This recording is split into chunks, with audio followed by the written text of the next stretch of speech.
Kingdom Hearts 2, this one's gonna be a side episode. I know it's rather early on in the playthrough to have a side episode, but I was just doing a lot of thinking.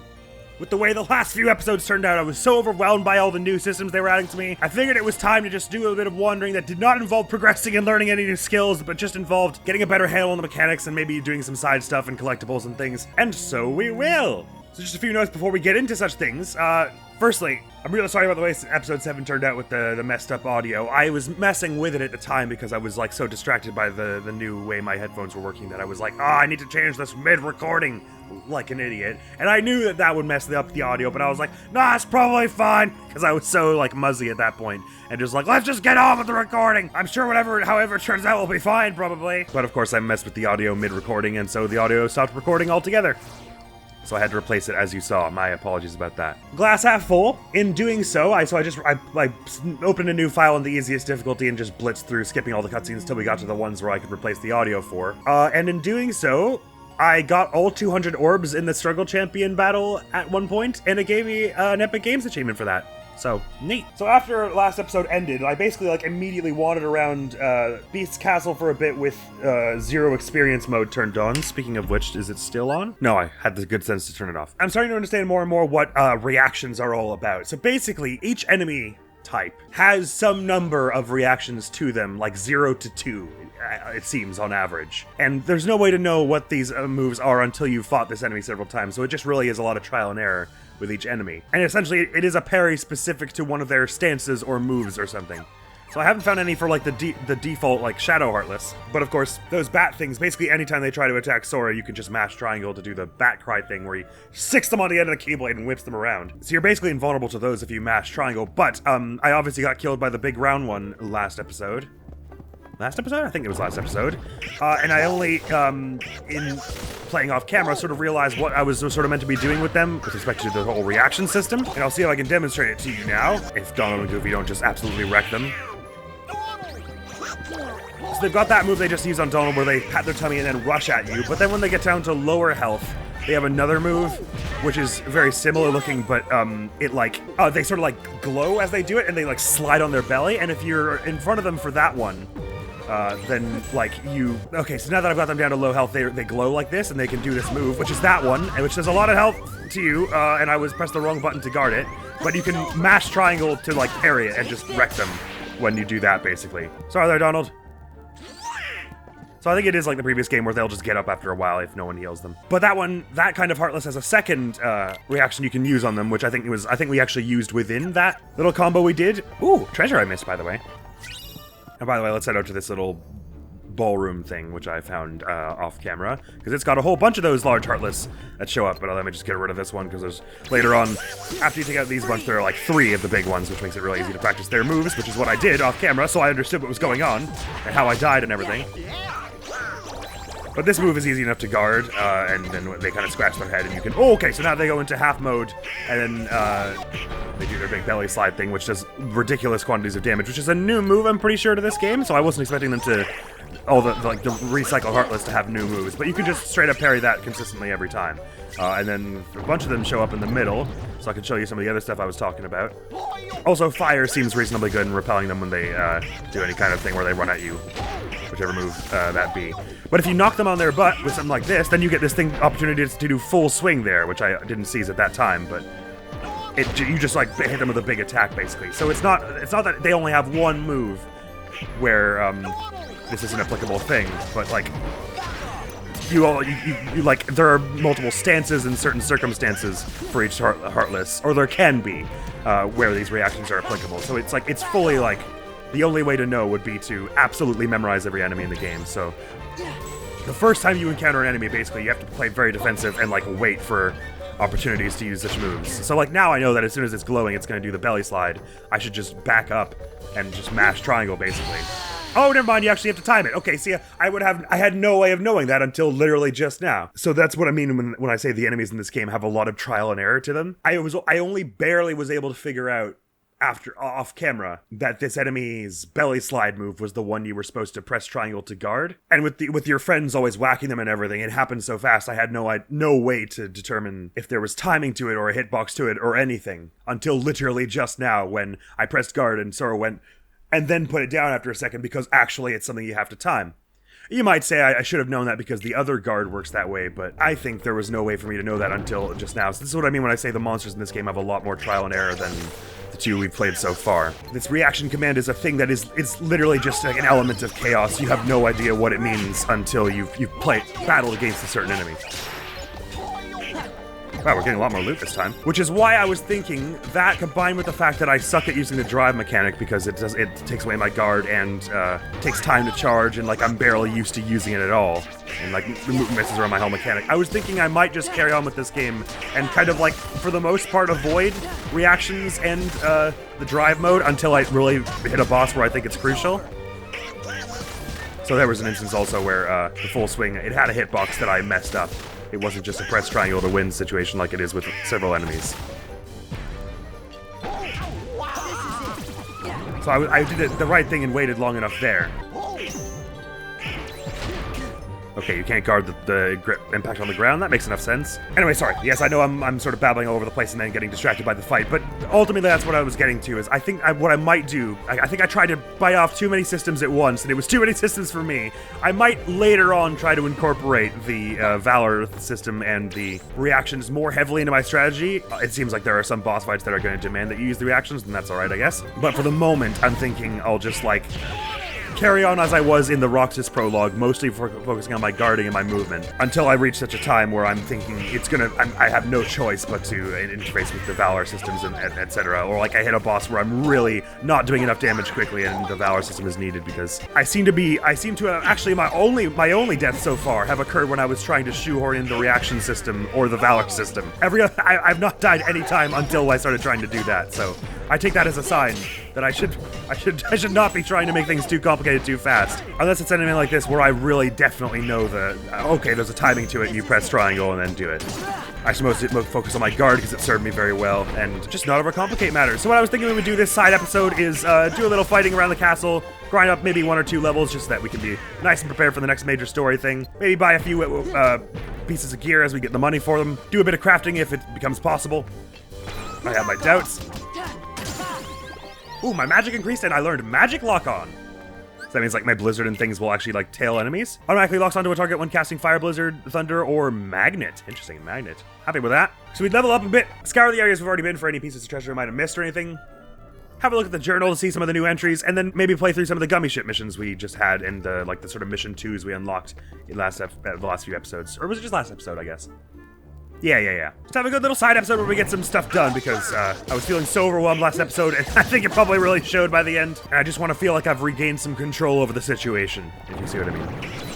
But yeah, so the reaction in the case of these bat things, when Donald stops screaming I got it and obliterating them all before I have a chance to do anything, the way that manifests is basically they will attack you, and you can just mash triangle and you're invulnerable because he does that. So you can understand why I was misled into assuming that was how it worked for the big round Heartless as well. Right, let's tear out the courtyard here and get a bit more experience. Probably I'll get like 1 or 2 more levels before we actually properly head out of the Beast's Castle here. That'll actually put us up to the recommended level 4 of this place. Not that I'm desperate to be at that level at all times necessarily. I think we've been in under-leveled before in certain circumstances in some of these games, and it's been alright. Being an action RPG, you can always offset your under-leveledness with a bit of skill. Well, you, the general, you can. I don't know about me specifically. Also, I created an abomination in the gummy ship builder. It took me like 2 hours to figure out how it went. I finally figured out that the deco gummies are where the guns are, and they're a separate branch, which I would have known if I read the tutorial more thoroughly, but it looked huge, and I didn't want to spend the time doing it on screen. You know what's weird? If I step out of that, Donald's mana stops recharging, but if I step into it and hit the save thing, Donald's thing goes to full. I guess it's just because they don't want you to be able to load a save file without max stats. Like your health full and everything. But that's weird. Headed over all recipes in stock? Is that what it said? I don't remember picking one up. Oh no, the mega recipe. Yeah, we did find that. God, everything you craft in this game needs a lot. The one we're closest to is this one, but I don't know. I don't know how close that is. I suppose we're also a little close to this one. Granted, they might have expected you to do the, Oh, we're out of potions. I see. That's why they're all red here.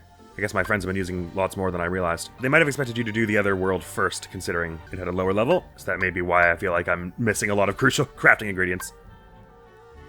Oh yeah, and also when I was playing through the beginner mode, Sora / Roxas had like 5 AP, not like the 50 we started with in this one. And indeed, we started with like no abilities compared to all these ones. I'm gonna get another silver ring for Donald here to increase his magic by a little bit more. It is basically just like a better ability ring. After all, may as well spend the rest of our potions on the rest of our money on potions, so we keep auto reloading them and using a whole bunch of them, which doesn't bother me so much because they are, you know, ever so common, and we're able to buy them infinitely. So let's try this magic lock on. Oh yeah, okay. So it actually it basically just targets the most convenient enemy. Cool. Nice one, Goofy. Also, yeah, the magic, the way the magic works. I sort of briefly dipped into this last few episodes, but I was so overwhelmed by everything else that I wasn't very coherent in it, I think. But you attack with it like your melee combos, where you go like 1, 2, 3 finishing blow, and we get 2 finishing blows because of course we do, from our skill and everything. But that's a new way that the combat is new. A new way the combat is new. I don't know what I was trying to say, but one interesting way the combat is new. Anyway, although I suppose maybe they don't all work like that, and it's just Blizzard. But in previous game, fire was like your basic projectile one, and you could just shoot it infinitely as long as you had magic. Somebody come quick! Sorry, Goofy. It's over. Strength increase and maximum AP increase for Donald. Neato. Well, he's unconscious. Hey, wonk! So it's like, what I'm thinking is like, by default, no, I don't reuse reactions, I just try and play very defensively and guard a whole bunch. Until it becomes painfully obvious that there's a move I'm meant to reaction like that. Like, because that one, it can come out so fast, and like, while you're in the middle of dealing damage to its back, and it can turn around and do it to you, such that you like insta-die from full health. Such that, like, they're very clearly expecting you to just use the reaction on it. And I suspect that will not be a foreign concept to a lot of the monsters in this game. I'm starting to think that a lot of them, it's gonna be like that, where the first time I encountered it, I'm like, wait, I don't know what's going on. Like, it's got 5 different moves, all of which are flashy and kill me in one hit. Clearly there's a reaction I don't understand here. And then once I figure it out, it's basically just standing there and waiting for it to do that move, and then press triangle when it shows up. The pacing of this game's story is quite interesting, but so too is it for the battles. There's a lot of like smashing huge hordes of enemies 1 minute, and then stopping and waiting for the big enemy's reaction move next. So my apologies if anyone was looking forward to seeing me use Valor mode a lot, because it's probably not gonna happen a huge amount. But I may hit several fights that make me change my mind on that. We're not tremendously far off our next level, which point I will take to the stars. Question, does fire have a combo? Yes, he does. He actually does a proper combo finisher for it. Good to know. I do think these things, when they got to low health in the previous game, they did that thing where they start glowing and patting their belly, but I don't think it gave them a new move or anything. It's over. There was an instance where I was able to kind of mix it into a combo. Or mix it into the natural flow of battle, and it didn't mess me up too much. But only because I've fought this thing now 20 times, so. I'm gonna be super, super nervous every time we come upon an enemy that I've not battled yet at any time in this game. Also, that full swing thing seems easiest to use when you're on the ground. So they kind of want you to do ground combos for these things where it is possible. So does that mean I should just run around its back and do the normal melee like this? I think it does. Okay, that's kind of what they want you to do. Because that makes you invulnerable also for any other enemy attacks, as you just saw. Once you're actually in the reaction, I mean. Until then, it's just waiting around a bunch. Defense increase and maximum AP increase, right? Wonk, wonk, wonk. Full swing. Stand back and wait for reaction to be occurring. Donald, you're right in the splash zone, man. This is a bad place to stand. There you go, you did a heal. Was that a group heal? No, I guess not, because Goofy's still in a bad way. By Jove, did that say I got extra defense and AP? Well, we don't need the extra AP. We don't have any more skills to use even yet. But extra defense is a happy occurrence. 12, how nice. But yeah, I'm taking the recharging mana, that's a cool thing. It does eliminate a lot of the thing I was complaining about earlier, how in Kingdom Hearts 1 you would just kind of run out of mana, and if you're a magic heavy build, it's like, well, guess I'll die. Because there's no way I'm going to be able to deal enough damage to this thing with melee hits to restore it, because you have to whack them 800 times to get enough mana to do gravity one more time. Alrighty, right, let's take to the stars and I can show you my awful ship. It's actually kind of cute, sort of. A nightmare of actual proper design and aerodynamics, to be sure. But I present to you the Calamity Kitty. Fear its mighty roar. I did indeed attempt to make a cute kitty ship. I ran my cost near to the edge. Took a very long time to figure out curved edges and things. There are still a lot of hard angles on it, but you know what? It's my nightmare, and I'm happy to live it. Calamity Kitty! Launch! It's no Lanky Kong. Absolutely not. But I think we can all agree it is a ship that will maybe fly in space. I actually figured out how to attach guns this time, so can't lose, basically. Let's go! Let's go! So I don't know what they were talking about with targets and medals. I'm just gonna try shooting things a whole bunch and seeing how that gets us. Score-wise, it's already going much better, and I've also got this targeting laser on my forehead that will let me just, like, target, like, lock on to every enemy that's nearby and just absolutely pummel them. It's got decent health on it, not as much as the Lanky Kong, because I didn't just put health blocks on it, but a decent assortment of health things on it, and we're actually going to be able to fire at enemies this time, which is awesome. I put so much into the visual, like, modeling of it that we didn't have so much cost room for guns, but I don't know, maybe there's an option to get more cost later. Probably not. Oh, that's so cool. You're flying from the front. You can see it, like, shooting backwards and everything. Nice.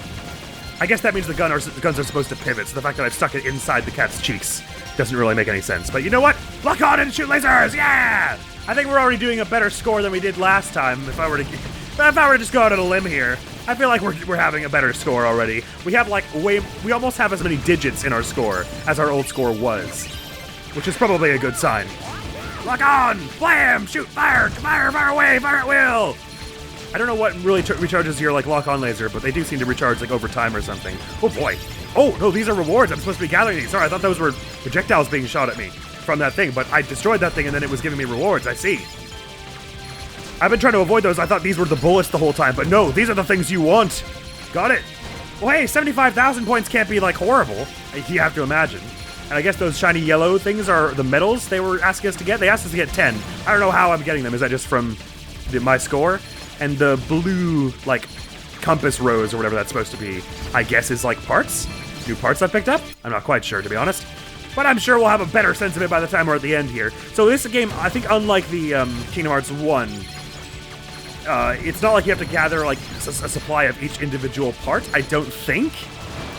It's more like you have a limited number of each section, and also there's the cost to worry about as well. Got one arm taken down already, that's probably a good sign. Keep firing, keep firing. 2 down, 3 down rather. 3 to go, now 2 to go, now 1 to go. It's picking up fast. All arms gone, just fire at the main unit. Bang, bang, bang, bang, bang. Oh god, it was going crazy and just firing all its lasers at once. That's probably not good. Anyway, keep locking on with my lasers and shooting you. That's what I'll do. Wait, how am I supposed to get rid of this thing? If I can't stay in the middle. Oh, I got away. Nuts. Well, it was worth a try. 100,000 ain't bad for our first, like, actual proper attempt. Mission failed! You'll get it next time, Sora. Will I? Oh, I see. Medal level 8. We got a whole bunch more treasures this time, though. Completion bonus EDCBAS. Wow. There's a lot going on. So, it was a medal score just based on my score, so it was just that I didn't bring down enough? Ah, I see. The blue compass rose thing is how many robots in particular I destroyed. Wait, I'm confused. It says medal level 0 at the top left there, but then medal level 8 here at the bottom. You know what? I'll try one more time. Maybe if I can get that final robot there, I'll get more medals. The medal level shown at the top left score. Defeat enemies and collect medal orbs to get more points to score medal levels. Oh, okay. The things I was dodging for the first, like, half of that game. These are the medals. Okay, right. Gotcha. Sorry, they did tell me at the beginning of this one as well, and I was just willfully ignorant because I was, like, trying to speed through it. I just wanted to see this ship in action. That makes a lot of sense. Great, we're already at medal level 2 now. I'm probably going to have a much easier time now that I realize I'm supposed to be gathering these things. Makes a lot of sense. I genuinely thought those were projectiles at first. I saw glowing things coming towards me and I was like, no, bad, abort. My apologies. Probably takes more to go up the medal levels as you get more farther along, though. So, like, oh wait, what? My medal level went down? Oh, if you get hit, you lose them? That's no good. Oh yeah, see, we're at medal level 5 already. Okay, so I gotta, like, really be playing the dodging and avoiding getting hit and really gathering these orange things as we go. Although some of them are blue, I think they're like extra points. I gotta be going ham with my lock-on lasers as well, because they are very useful. Oh yes, very good, we like these. Ah, see, we're already at medal level 8. Okay, right. Ah, down to level 7. Who has screamed watch out? Was that one of Chip and Dale? I guess it must have been. Ow! Ooh, bad. I might even just focus almost solely with the lock-on lasers from this thing. Ah, okay, yeah. Taking hits really messes with your meta level in a massive way. But then you get a whole bunch back when you take on a big enemy like this. And you level up your meta level all the way to 10. Okay, good. Mission clear, rank E. Oh god, how many meta levels do you need for, like, the better ranks? I didn't realize that getting hit was going to tank my score so much, nor that I was supposed to be gathering these, but now that we know that, it's a good start anyway. I don't think I'm close to getting a rank S on this yet, but I hopefully don't outright fail this time. Jeez, they have a lot of projectiles coming at you from this, though. I have to imagine this is somewhat based on your difficulty as well. It's hard to imagine beginner has this many lasers thrown at you. Okay, oh, so many lasers covering the whole screen. Dodge, kitty, dodge! Roll over, kitty! Oh, look at all the gems flying at us. Good stuff. Rank D! I don't even know how many medal scores we need for the best rank, but I'm gonna not worry about it for now. Okay, you're the thing I almost like didn't manage to beat at all by the end. Actually, no, yeah, you are the last thing, aren't you? Okay, so I gotta be really careful. Ow! Go ham with my lock-on lasers and be sure to gather these things. I'm going out of control. I'm spinning out of control. I'm down to level 11. It's bad times, bad times. I took down the hub. Oh boy. Do I just have to try dodging, get out of there? Yeah, I am trying and dodging and getting out of there. But it's hard to also deal damage to it at the same time. Well, at least we ended with level 11. Perhaps my ship design could use some work, and that's one of our main issues here. But at least we completed the mission. And the Invincible Level 2 blueprint was obtained. Neat. So when they say obtain the recommended blueprint, they mean this is the blueprint that would be ideal for completing this mission, I guess? I assume I had to actually survive at the end with whatever tier. It's not like because I got to D once, it's not that I automatically get a D if I survive the mission. Because I dropped back down to 11, I probably am at an E in the overall mission rank. Oh, I got 14 by the end somehow. Completion rank D! So maybe it was more like the highest rank I got at any time in the mission is the one that matters. Oh, so at the top left there, maybe that's my previous record. Oh, it literally says record there. I'm dumb, sorry. Because we got level 8 last time. Blizzard G, Fire G, Material G. All kinds of little rewards and things. I'm pleased with that for now. Someday we'll have to, I guess we'll have to get S rank on all of them. Probably there's an achievement in the epic achievement list that requires that. But I won't worry about it so hard for now. Although there's a mission 2 to this place. Interesting, I'm not sure entirely what the 2 treasures things are listed. Oh, unless that's for mission 1 and mission 2. That would make some sense. Yeah, probably that's what it is. Let's try mission 2 and then we'll head to the other space shooty segment and do a bit of that as well. Level 2 missions are enemy strikes, destroy the number of ships indicated. I'll probably have a better time at that, to be honest. I was destroying a lot of ships, it just was the whole not getting hit and keeping the orbs thing that was trouble for me earlier. So let's try and get a nice sweet rank on this. But is it the same area and like layout of enemies, do you think? I also don't know how to necessarily increase never mind, it's entirely different. Increase the breadth of my lock-on. Because it's only got like 2 charges, as you can see right now at the bottom right there. There's like those 2 little blue bars and they drain every time I use it. So I don't know if I need to just, like, attach more of this kind of cannon or what. Okay, so I am getting a medal score for this, but, like, I probably don't have to worry about it so much, because I'm mostly concerning on just bringing down the enemies. So I don't know what the medal score does. But I'm going to avoid it and mostly focus on just trying to bring down enemies rather than trying to do it without getting hit or anything like that. I'm not actually doing an excellent job of just bringing down enemies so far. But, let's try and do a little better. I haven't even hit the E rank requirement yet, which is not a great sign. Although I haven't really been in danger of dying, we've had so much health with this ship so far. So what I'm going to have to do eventually is create some kind of ship that's like offensive oriented, that sacrifices a lot of defense, and it's a lot smaller, but it has like 10 times the number of guns for ease of destruction of enemies. And there is such a thing as like shield parts as well that they give you at some point. So that'll be neat. I don't think we fought this enemy before, have we? Or no, maybe we did, and it didn't usually used to fire this much at us. Actually, I'm kind of taking a lot of hits on this one because I'm going so offensive, so maybe I shouldn't discount all the health we have on this ship just yet. God, what the hell is this thing, and why won't it explode? I'm the one who's going to explode. I don't like that, Sam, I am. Enemies all over this place. That's cool, though, that the different missions take place in, like, different sort of, like remixed versions of the same environment. Well, I think it's the same environment, but, like, the enemy paths and hordes are definitely different. I've almost got 2 enemies, and I haven't seen a single medal pop, and I have to imagine we're near the end now. That's really a bad sign, isn't it? Do some enemies count as more score? Oh, finally we've hit the E rank. Oh, good. At long last, we might see us get a few more ranks by the time this goes up. Oh, but this is the end, isn't it? Coming up here. Barrel roll to victory. I don't know if I should be rolling this much. Probably not. Oh, 2 of these things. Interesting. Very interesting. At least blowing the guns off these things counts as enemy kills. Oh, and all the little things they fire at you also? Rank up D! Yahoo! Ow. Okay, I'm a little low on health. Well, not that low on health. It's giving me a warning real early, really. If I can just get up to 300, maybe that'll be another rank? No, I don't know what the other ranks are. Fire away! Ah, not quite. D rank it is. That seems to be my specialty. Hey, at least we got it on our first go this time. Could be a lot worse. Could be so much worse. Radar. Ooh. Slash precharge. Is there nowhere that it tells you what score you actually need for the best ranks? I suppose maybe not. So well, let's pop to our editor here and see about messing with this a little more. So as you can see, I'm really nearing the edge of my cost abilities. Oh, I actually got cost room for these engines. I don't really know why I removed them in the end. But they lower power, which I guess is my attack power, which I don't necessarily want. Yeah, what do I need gummy ship speed for? Why am I doing this? Also, I should have the engines like that. That's a little more normal looking. So ability units, we got a few more, right? I had equipped the heal upgrade, which increases the effect of HP orbs. Were we gathering any HP orbs? It kind of didn't feel like it.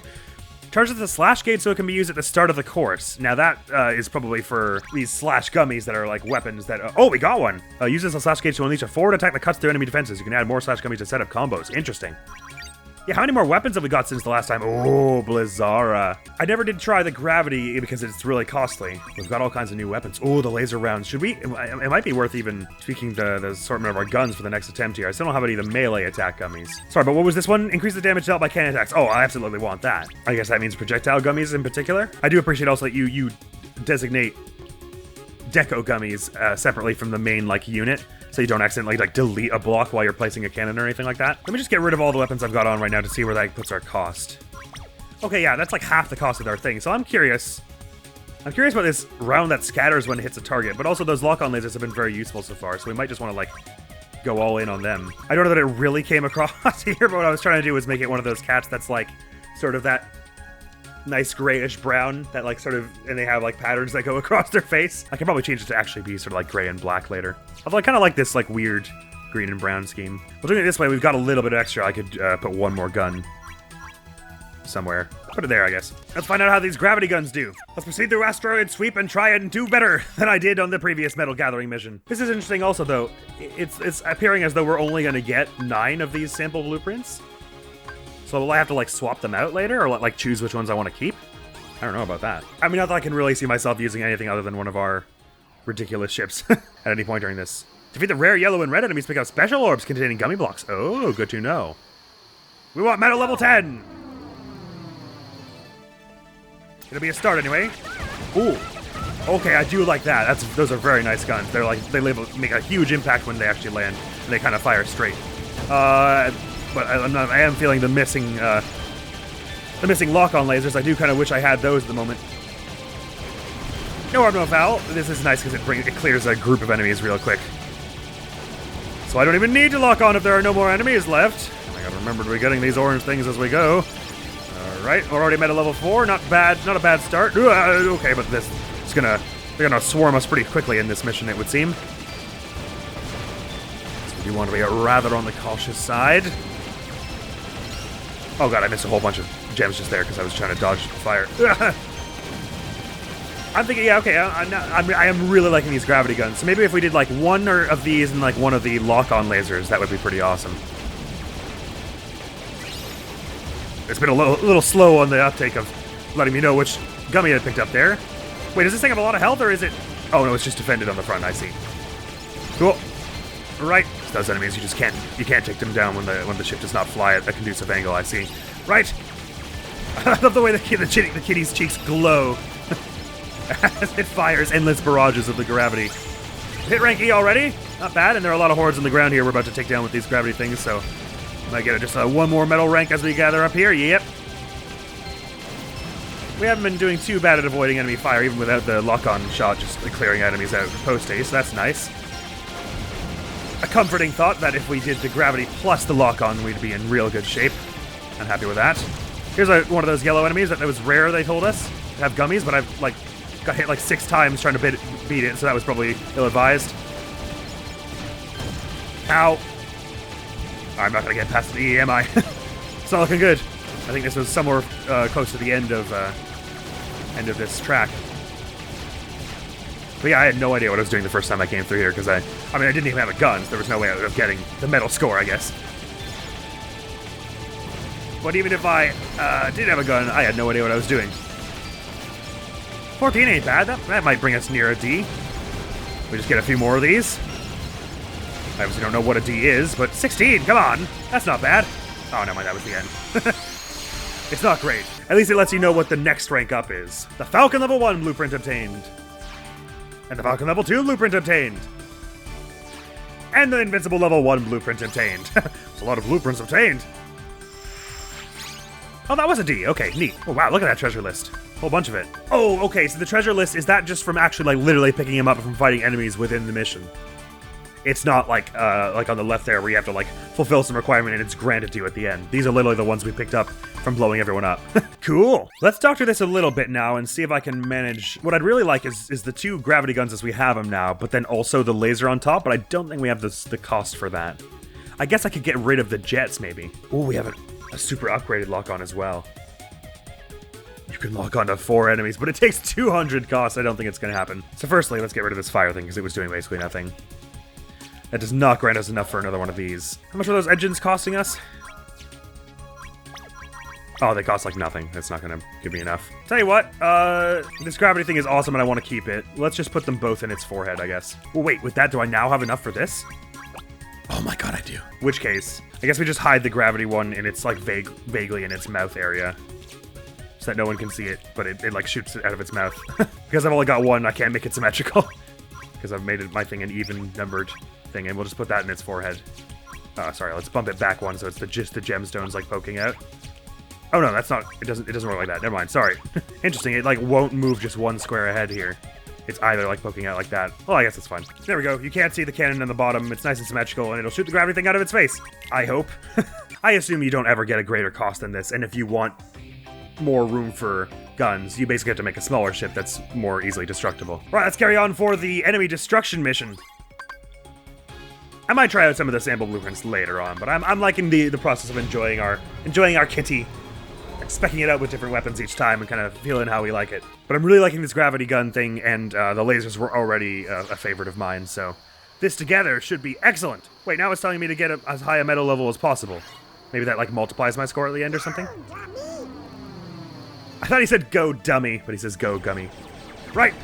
So we've only got the one gravity thing now, but we can lock onto 4 enemies with our laser, which is awesome. Why isn't it doing it? Okay, there we go. I wasn't pressing it enough, that's why. There we go, awesome. This is gonna be really up our destructive force considerably, and even when my horrible aim, we can still land some blows. It's good stuff. It's not quite the immediate concussive force that the double gravity things had, but probably still gonna get a fair number of kills this way, unless I selected mission 1 again like a moron, which I might have done. Now I can hold down A to rapid fire, but then it doesn't let me press triangle to do the lock-on. I have to, like, alternate pressing A and Y to do the lock-on, and then fire. It's a shame there's no way to, like, hold the auto-fire like this on the gun, and then, like, also be constantly locking on with the lasers. You have to, like, alternate your thumb between them. That's alright. Maybe did I pick the wrong mission? Let me just start again. No, it fully told me at the beginning, defeat enemies. I don't know why I started that. That was silly. Sorry. I mean, it wasn't going great, to be fair. I see. When there's only one target, only one laser can lock onto them at a time, so it's not quite as useful. I need to, like, find a pattern between pressing Y to lock on and pressing A to fire. Like lock on, like I need to go like Y, so that I lock on a bit, but then also fire with the gravity gun a bit.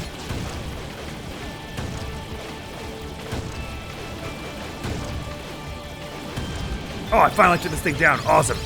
Sweet. It was worth all the medals I lost for it. Holy crap, it was really worth all the medals I lost for it. And we got a propeller as well, whatever that does. So I literally just, like, took all the lasers in the face and then just laid into it with the gravity thing.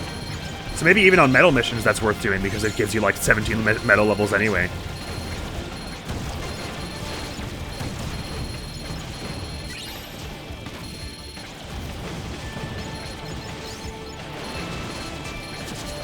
Okay, another big enemy. I might just do the same thing with the gravity thing. First of all, get their arms off with the lock-on lasers, and then just lay into its central area with the gravity thing once its arms are off.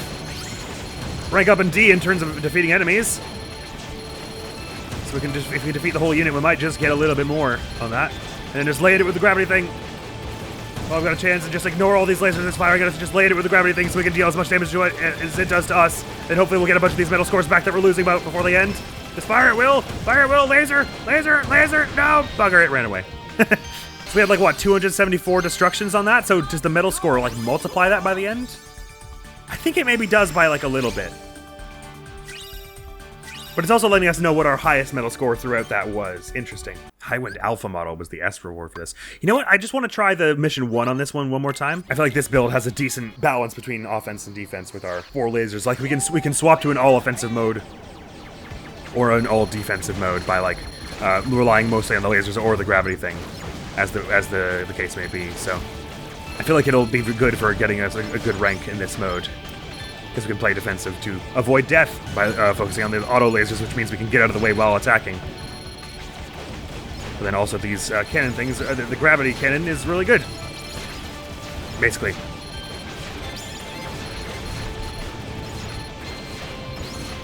And now we know that if you bring down one of those real big monsters that has like 8 arms, you get like 20 medal levels.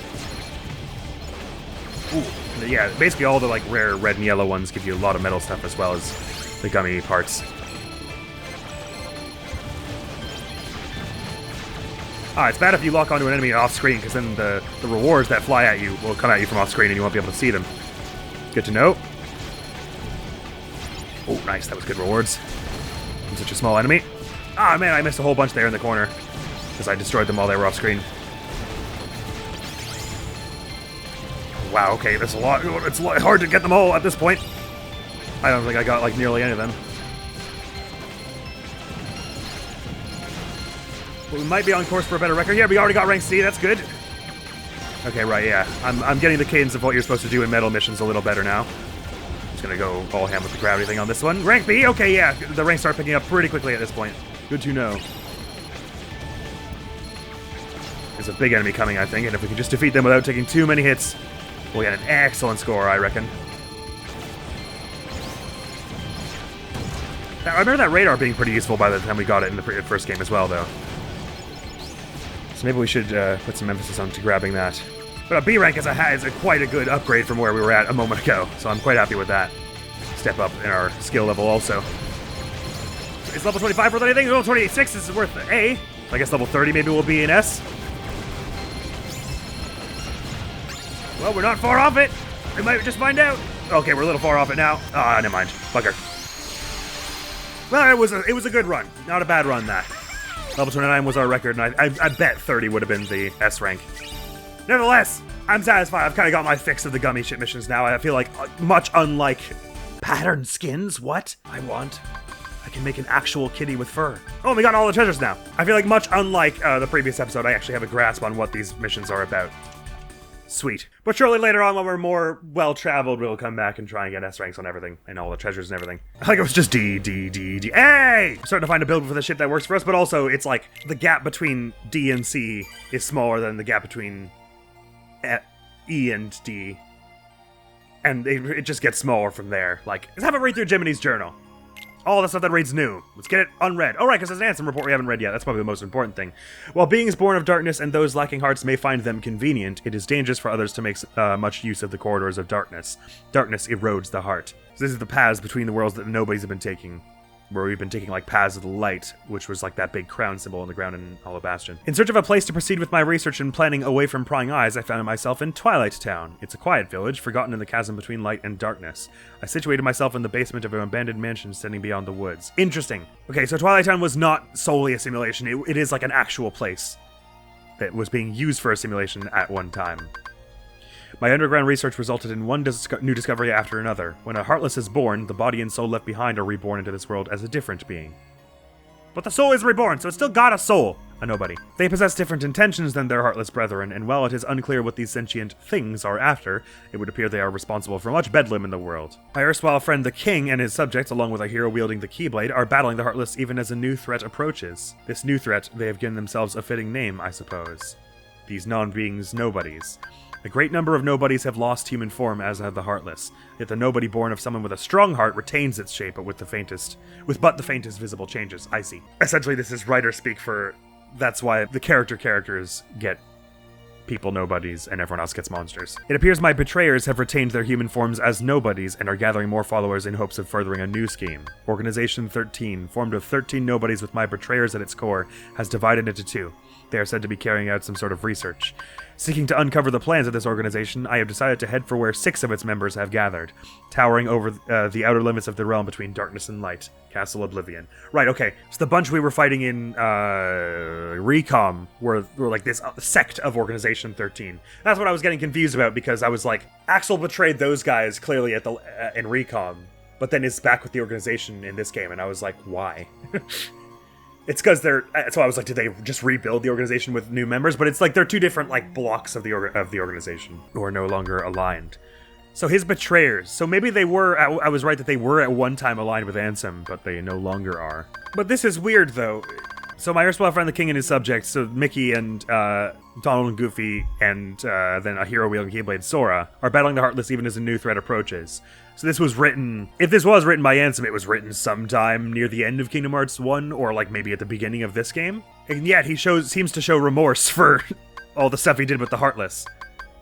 So you have to wonder how those 2 are related. Is Ansem going to be trying to like seek penance for what he did in the previous game in this game? I wonder. Something tells me not, but I've been wrong before. Let's have a look at our character links now. Oh, we got more on Sora. Interesting. With a new outfit and strength and resolve, Sora has set out once more on a search for his friend Riku. Roger. Interesting, we actually have like a list of all the nobody lords who have cloaks. So I guess as we meet their faces, we're going to be able to see them update here. Organization 13 is number 9. Organization members all wear black coats, and it said their numbers were assigned in the order they joined. In addition, their names share something as a mark of their brotherhood. Number 10. The organization has hinted that not only do they know about the Keyblade, but they may know things about Sora himself. Are they playing mind games, or is there truth to their words? Well, they probably, if they knew Roxas, then obviously Sora doesn't know about Roxas, but if they knew Roxas, they know part of Sora. Number 8, nobodies like him may look like they respond emotionally, but this is in fact a ruse. Nobodies have no hearts. I feel like that can't be right. Just because Yen Sid said it. Number 3, nobodies like him are made of whenever people strong of heart and mind become heartless. The empty shell they leave behind acts of its own will. Are they empty vessels devoid of hearts? Are they roaming spirits? Or are they simply nothing at all? I mean, you just said they have no hearts. Jiminy! Don't contradict yourself. Number 2, nothing else about him has come to light. He vanished, leaving Sora with not about puzzling words. I still don't even know which one is which. Apparently organization members can use the darkness to come and go as they please. But it erodes at their hearts. But if we're purporting that they don't have any, I guess there's no harm to them. Number 1, he directs the group as its leader. Organization 13 is a unique presence among the nobodies. They think and plan and seem to have a greater goal. What that is remains to be seen, but they appear to know a bit about the Keyblade. King Mickey, the king of Disney Castle. It's been a while since he set off alone to fight the darkness threatening the worlds. King Mickey and Riku stayed behind in the realm of darkness to keep the Heartless from escaping again. This is also something I didn't quite understand. At the end of Kingdom Hearts 1, Ansem says, "Show me everlasting darkness," or whatever, and, like, opens the door, and then Sora's like, "You're wrong! I know that Kingdom Hearts is made of light!" Because light is, like, the core essence of all people's hearts, I think. But they since keep referring to the door behind Kingdom Hearts as the realm of darkness, so are they just saying Ansem was right, or what? I don't fully understand that, but maybe it'll become more clear as we go. Donald, Goofy, and Sora will keep searching until they reunite with the king. But never going back to Twilight Town, where we last saw him. Pete! A tough and mean former steamboat captain. Donald and Goofy know Pete real well. He's so bad that King Mickey was forced to banish him to another dimension. Maleficent found Pete there and helped him escape from exile. Since then, he's been traveling the worlds, assembling an army of Heartless for Maleficent. It's pretty certain the 2 of them are planning to take over and rule all the worlds. Why does Jiminy write this when Sora and co thought Maleficent was dead? A sorceress of frightening power. In the last adventure, she controlled the Heartless and led a group that was trying to harness the power of darkness. As part of her villainous plan, Maleficent tricked Riku, I was going to say, not the last adventure, but of course Jiminy and co don't remember Recon, so it was the last adventure to them. As part of her villainous plan, Maleficent tricked Riku into making the choice to dive into the realm of darkness. In the end, Maleficent yielded to the power of darkness herself and was defeated by Sora and his friends.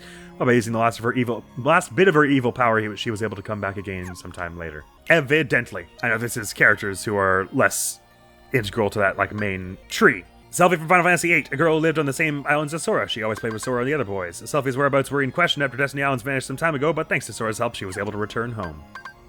Yes, I was a little confused about how she got back, but I guess they just sort of... Because I thought a bunch of them took refuge in Traverse Town, but maybe I'm remembering that wrong. Jiminy Cricket, glad you could join us. Cricket's the name, Jiminy Cricket. Queen Minnie asked me to come along on this quest as the Royal Chronicler, and what an adventure it's been. You might remember that I also helped my pal Pinocchio out as his official conscience. I tried to keep the little fellow on the straight and narrow and show him right from wrong. He sure can be a handful sometimes. Interesting, I don't remember reading Pluto, but He's reading here as new grayed out. The king's faithful dog, but Pluto's more than a pet. He and King Mickey are bound together by the strongest ties there are, friendship and loyalty. When the king disappeared, Pluto set out with the others to find his master. I hope that famous nose of his will lead him back to the king. Moogles, a strange race that pops up in even stranger places to open a shop. Moogles hate having their pompons ruffled, don't we all?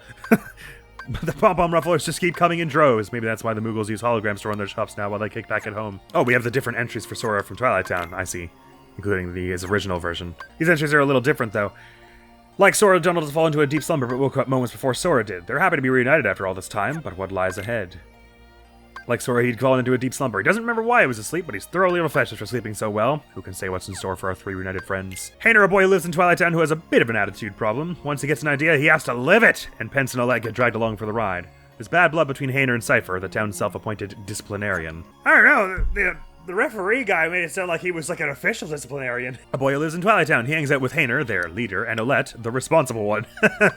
As for Pence himself, he's relatively laid back. When there's a problem, he takes his time and approaches the problem realistically. He likes spending time with his friends, especially when there's sea salt ice cream. The girl who lives in Twilight Town. She spends most of her time with Hayner and Pence. Olette makes sure to look after the two of them and won't stand for unfinished homework. She likes to go shopping on Market Street and watch the sunset while talking with her friends. Yen Sid. Yes, indeed, the Sorcerer's Apprentice. It was crazy how the name Yen Sid meant nothing to me, because I don't think they ever say it in Fantasia.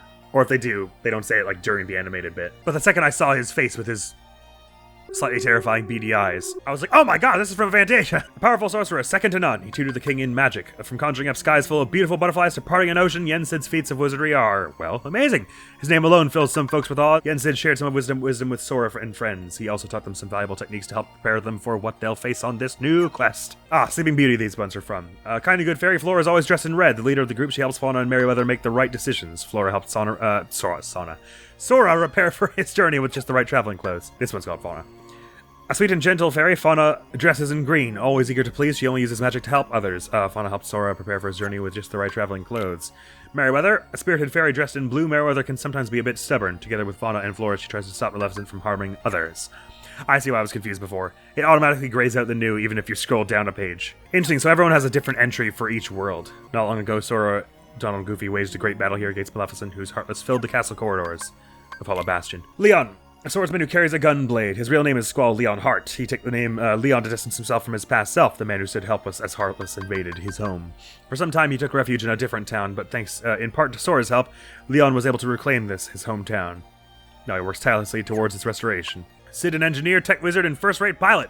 He met Sora. Well, he has first-rate as the helmsman of the Calamity Kitty. He met Sora as a castaway while he was running a shop away from his hometown. Now that he's back home, Sid is an active member of the town's restoration committee. Aerith, a young woman whose quiet eyes belie an unbreakable will. Like Leon, she met Sora while living away from her hometown and helped him now and then on his journey. Now and then is probably what was I meant? Not now and then also then.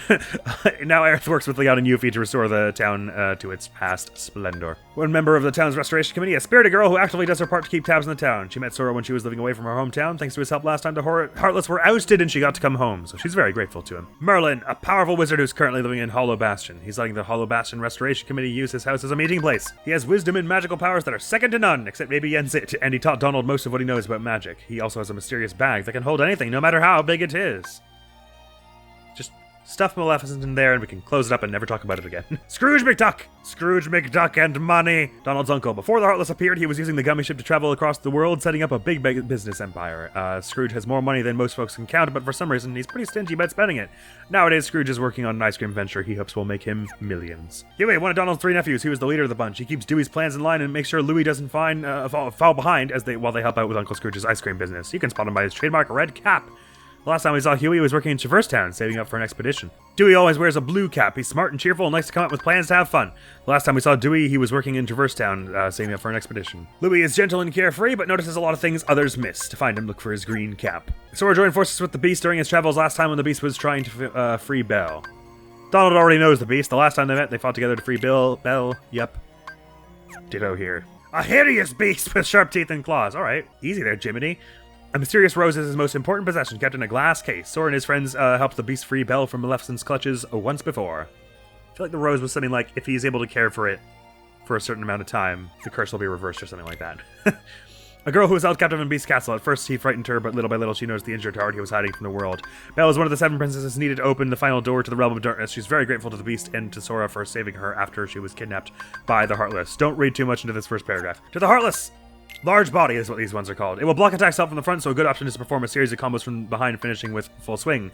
When enraged, it will repeatedly tackle its target. That's the time to use reaction commands. It even literally tells you. Use kickback, okay? Oh, and interesting, it lets you know how many times you've used each of its reactions. So I've used Bat Cry 3 times.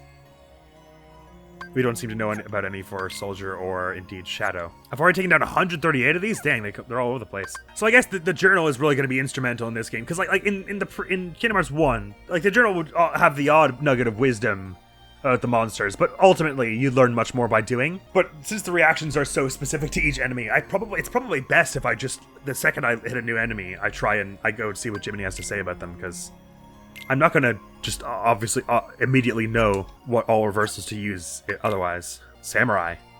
A samurai, a high-ranking nobody, using swords in their sheaths as weapons. It can handle up to 4 weapons at a time. It attacks with calmness and efficiency.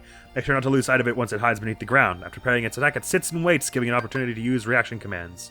Oh, wait, maybe we only get the little reaction commands at the bottom right once we've used one, so there may yet be some for those ones we don't know about yet. Fight 1-on-1 while the others sit back and watch. Treasures, we got them all in Hollow Bastion so far. That's a good sign.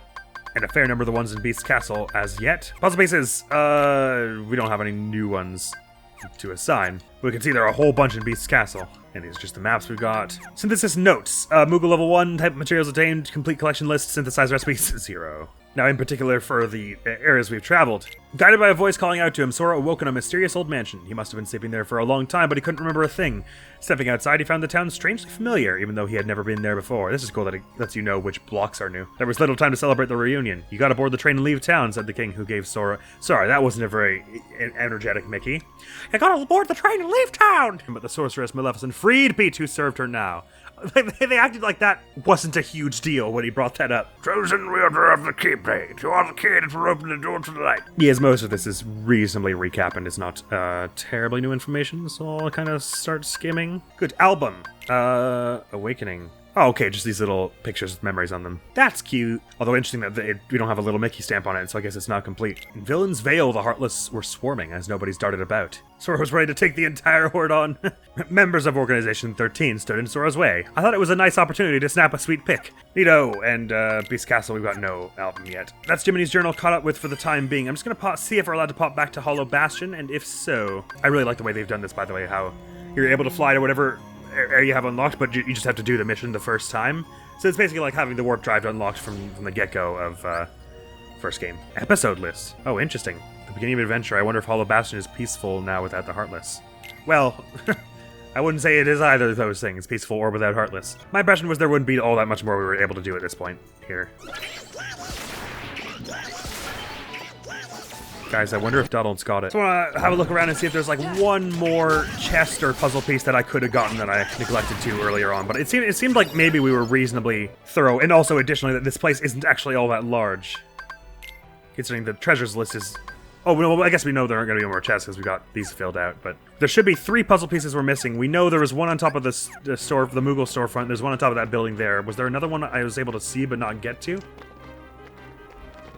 Or was I just not looking careful? I'm obviously not like 100% dedicated to 100%ing this game on the first playthrough, because of course we're likely to return to this game later on to 100% in an AX playthrough. I was thinking, I think I've mentioned this before, that once we completed every game in this collection, I would then add to the Kingdom Hearts poll system the option to go do an EX playthrough for the whole collection and just get all the Steam achievement, Epic Games achievements, which I presume basically encompasses 100%ing all the games. You can see Villain's Vale, where Maleficent used to reside. I don't remember that. A deep gorge stretches before you. This looks a little bit like the place we saw Riku and Mickey walking at the end of the last game, or am I right? So does Hollow Bastion have some connection to Kingdom Hearts? I wonder.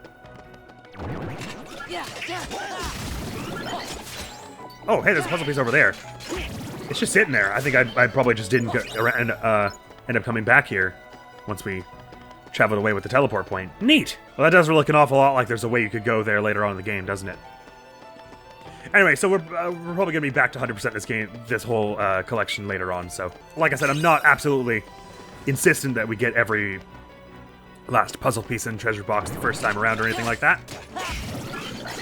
But gathering collectibles is part of the game's experience as well. So anytime we have a whoa, oh, that was a reaction. Was that for the soldiers or for the shadows? And was that a reaction because I was in the middle of comboing them, or what was the deal there? No idea.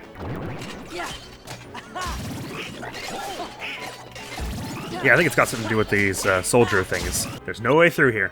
As I say, the whole collectible, I feel like that, especially a game like this where it's like going to different worlds, each of which has their own little collectible list. I feel like gathering some of the collectibles is kind of part of the experience. I don't know that they said at any point that the puzzle pieces actually like will have any proper reward to completing them that will be like useful in gameplay. Like, I don't know if you get skills for completing them or anything, but it would still be nice. Okay, so we got someone here that looks like Roxas, because it's got the little like black and white like cloth things on his fingers. It's almost like he's an archer and it's like a little finger guard or something. So I guess this would go like here-ish. But as they answered my question from earlier, which is can you have pieces from multiple sets at once? And the answer is yes. And so now we know where these two are. There's the things that we ostensibly cannot get to at the moment, here and back at the storefront. Although I kind of want to give it like 1 or 2 more tries. It feels like, should I not be able to just like hop up onto this pipe and walk on it? Defense increase for Goofy! Okay, so that's a reaction to it doing that slide kick move. Gotcha. So is that updated my journal to mention that thing? Or does it only appear in the little, this is how many times you've done it thing? So Cyclone we've done twice, yeah. Oh, wait, did I just maybe not read this before? It counterattacks with a kick, so retaliate with Cyclone to float midair and unleash combo attacks? I might have just not read it. This one it drives me mad, though. I feel like we're so close to reaching it. Is there no like little bit of geometry? Can I hop off Scrooge's head? Is there no little something? And why can't I ledge grab this? It's like, I get it's kind of a rounded surface, but Sora's got big hands. Like, is there, maybe there's like a way I can like cheese it if I like whack the wall and it knocks me backwards into the ledge?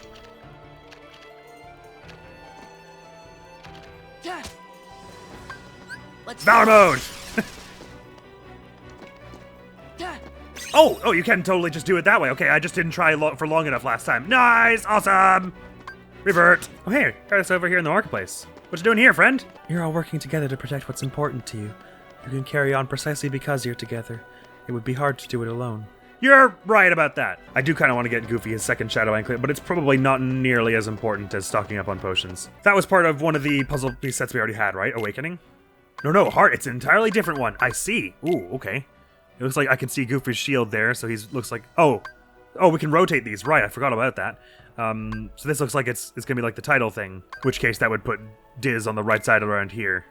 I completely forgot we can rotate them. It doesn't look like we need to rotate any of these yet. These look like properly rotated because it's the first set, I guess. But as they go on, they're probably gonna get a little more complex. Oh, and Serenity Shard is a new crafting material we've got recently. Did it for Power Shard, so maybe we should probably head to the synthesis shop as well. There you go!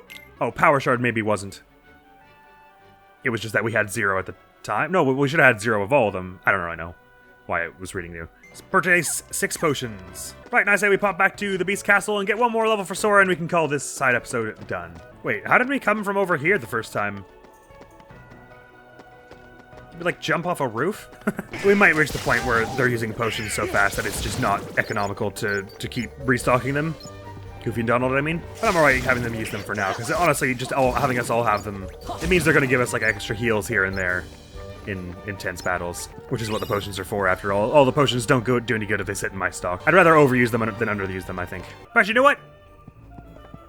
At the risk of being a little over-leveled, I'll get 2 more levels for Sora here, just so we can really have some chunky progress in this side episode. Because I realize it stretched on somewhat, and I don't want to stretch on that long with only having gotten like 2 levels. That doesn't feel right. We'll have time to become under-leveled again as it goes on, I'm sure. I'll go into Valor form a little here just to see about getting a bit more experience for it and all. But I feel like it's going to be a bad time fighting these things that so effortlessly block everything you do. Can I still do the same reactions? Yes, okay, good. That would be awful if it removed your reactions for Valor mode. Yonk! Here's a question, does my Valor form stay in between rooms? So it does, cool. Also, I didn't realize I like ran faster and stuff as well. It's funny what the kind of details you'll notice when you're not like actively being pursued. Does look pretty cool, this Valor form, Mo, though. Ow. So I wasn't clear, can I die in Valor form, or does it just revert me to normal mode when I run out of health? But the leveling is coming much less frequently all of a sudden, which tells me that I'm more at the appropriate level now. Of course, I'm actually at the literal recommended level, which is also an easy way to know that. I think you see what I mean. This confirms that the recommended level is appropriate for where I'm at, I guess is what I'm saying. Because the leveling up has gotten a lot slower since we hit 13. I don't mind leveling up like once or twice when we're struggling. It's just that it's the sort of thing you can't undo. Once you become over-leveled, the only way to get back to the appropriate level for your area would be to start the game again. I've made that mistake before in RPGs. On the channel, in fact. But this game is a lot like Kingdom Hearts 1. You have to go like 3 or 4 rooms away before enemies sort of return.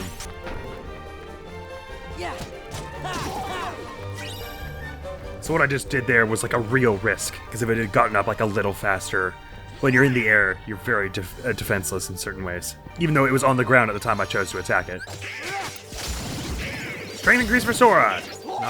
Not too unhappy about that, is what I meant to say. I'm not happy about that strength increase. By the way, am I allowed to use magic in Valor mode? I am not. It disables magic. They probably told me that already.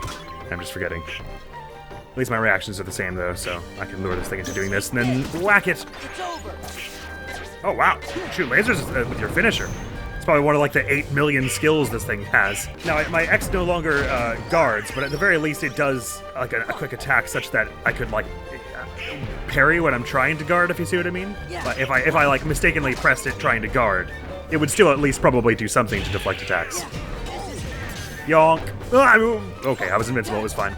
No, bad move, bad time to do this. Oh boy. Yeesh. So they insinuated, I think earlier, that we would get a magic form of Valor mode later on, but I wonder if there's like a defensive version as well. Like, obviously the magic one won't be called Valor, it'll be called like, you know, Sagacity or whatever. Or I can't remember if they specifically hinted at it or if I just inferred it from the fact that this one uses Goofy.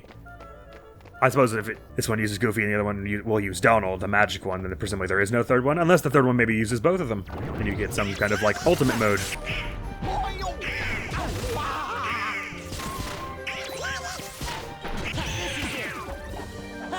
That was an interesting situation as well, where the thing, like, did the slide towards me, but then stopped halfway, I think because it hit my friends first. So my AI friends can get in the way of my reactions sometimes, which is interesting. I don't suppose there's a way to make it just Sora, like to just fully excise Donald and Goofy from the party. Not that I would want that probably in most fights, but it would make learning certain things a lot easier without them sort of fighting my enemies while I'm trying to figure out their patterns.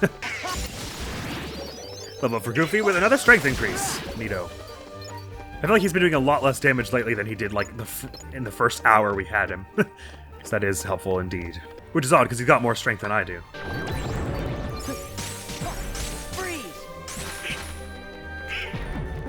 Interesting, did that combo finisher hit both of them? I think it might have done. Oh, I got all 3 of them with that. That was awesome. Which is slightly bad, because now they're all in super rage mode, but whatever.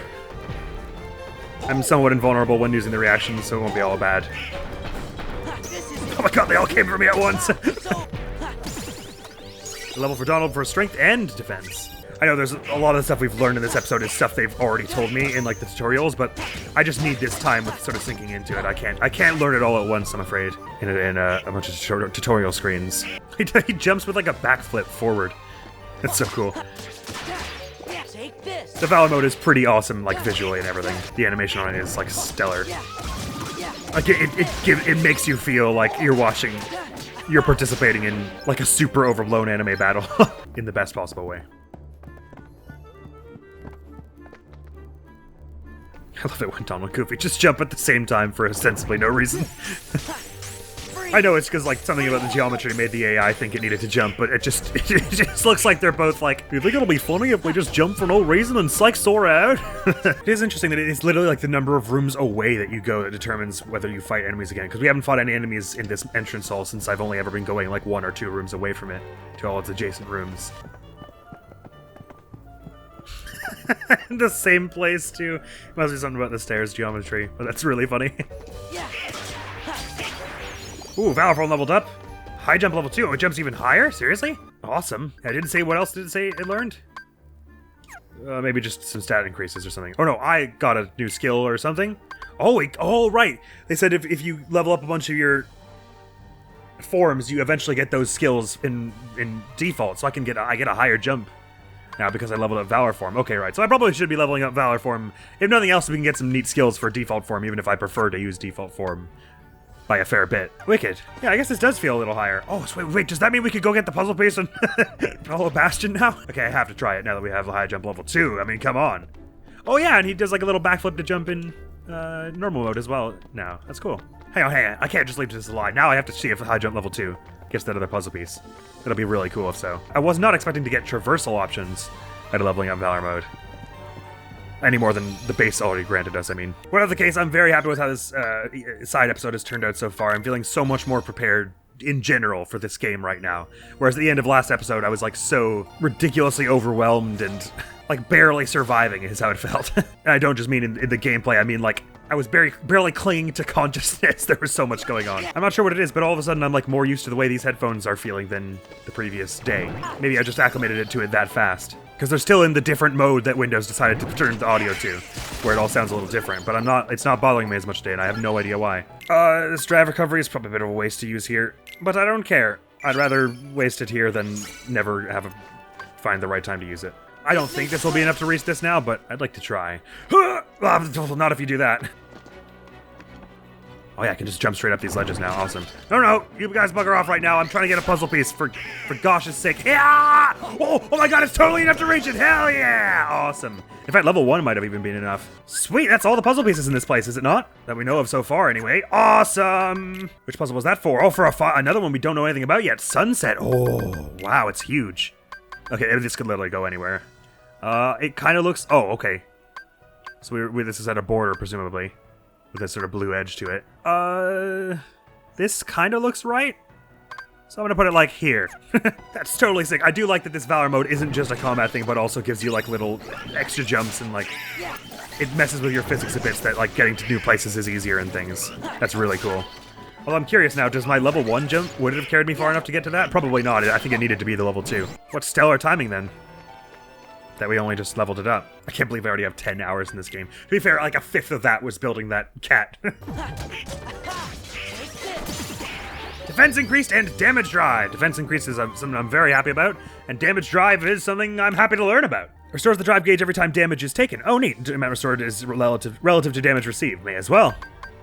We've got all this AP after all. I think I'm gonna hang on to the AP boost item until I actually run out of AP with someone. Because so far, even Donald and Goofy have been well above the amount of AP they need for the abilities they have, so I think we can hang on to them for a while. And that's where this side episode can end! It was a nice, hearty 2-hour recording, and I feel much better prepared for everything that's coming next in this game so far. And I love my new backflip as well. I love that you get to level up Valor mode and get some skills from it added to your normal mode. That's really cool. Any of this stuff mean we're able to synthesize anything yet? I doubt it.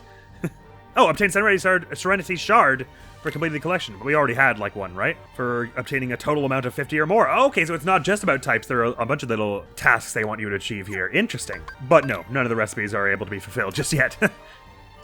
Sadly. But, I mean, we're getting a decent stockpile. We're only in the first world and we've got all this stuff. If I'm reading this screen right, then there are only, like, 15 crafting materials? I'm kind of assuming that this, at the top there where it says 25, 9, 10, I'm assuming that that screen we're seeing there is the entirety of the material selection. Although that seems smaller than Kingdom Hearts 1, which you'd think would be weird. I don't know. I mean, I'd be happier if it was smaller than Kingdom Hearts 1 for sure. Never mind it. That is all for now, my friends. Happy we got that nice little proverbial detox after the pandemonium that was the previous 2 episodes. I'm sorry, I was just so uptight and confused during those. Hopefully I've regained a little bit of composure and the next few will go a little better. Thank you so very much for coming around. Next video on the channel is going to be... Give me a sec. But of course, how can I forget? It's the finale of our Omori EX playthrough. I don't know how long it's going to be in the end because I haven't started editing it, and it was like a 6.5-hour recording, but there was a lot of that can be cut because we were doing like a lot of wandering and 100% stuff. After will be some more of this, and that means we'll be starting Okami soon, which is quite exciting for a smattering of reasons. And that is all for now. Thank you so very much for coming around to this episode. Hopefully I'll see you around. Admiral's going to be out of here now. Peace!